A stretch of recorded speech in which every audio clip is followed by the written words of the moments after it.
Pebbles Gujarati. વફાદાર નોળિયું. એક નાનકડા ગામમાં એક ખેડૂત તેની પત્ની અને નાનકડા દીકરા સાથે રહેતો હતો. એક દિવસ કામ પતાવીને ઘરે પાછા ફરતી વખતે તેમણે તેમની સાથે એક નાનકડું નોળિયું ઘરે લાવ્યું. આ જોયું કે આપણા દીકરા સાથે રમવા માટે આપણે આ નોળિયું પાળીએ. એક દિવસ ખેડૂતની પત્ની બજાર જવા નીકળી. તેણે પોતાના બાળકને હિંચકામાં સુવડાવ્યો. દીકરાને નોળિયા સાથે એકલું રાખવાનું તેના એકદમ જીવ ઉપર આવ્યું હતું અને તેણે પતિને બાળક પર ધ્યાન દેવા કહ્યું. જુઓ, જરા આપણા બાળક ઉપર ધ્યાન રાખજો. થોડી વારમાં જ તે બજારથી ટોપલી ભરીને સામાન શાકભાજી લઈને પાછી આવી. ઘરના આંગણે જુએ છે તો શું, નોળિયું બેઠેલું હતું અને તેના મોઢા પર લોહી લાગેલું હતું.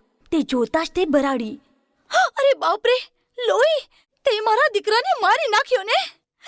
તેણે બધી તાકાત લગાવીને નોળિયાને માર માર્યો અને દોડતી અંદર દીકરાને જોવા ગઈ. અંદર દીકરો શાંતિથી હિંચકામાં સૂતો હતો અને હિંચકાની નીચે જમીન પર એક સાપ લોહી લુહાન મરેલો પડ્યો હતો.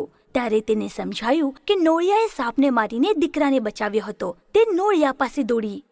તે સાપને મારીને મારા દીકરાને બચાવ્યો.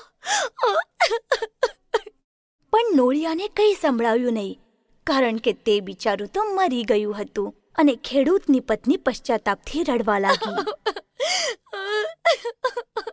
સાર, વિચાર્યા સિવાય કોઈ પણ નિર્ણય લેવો નહીં.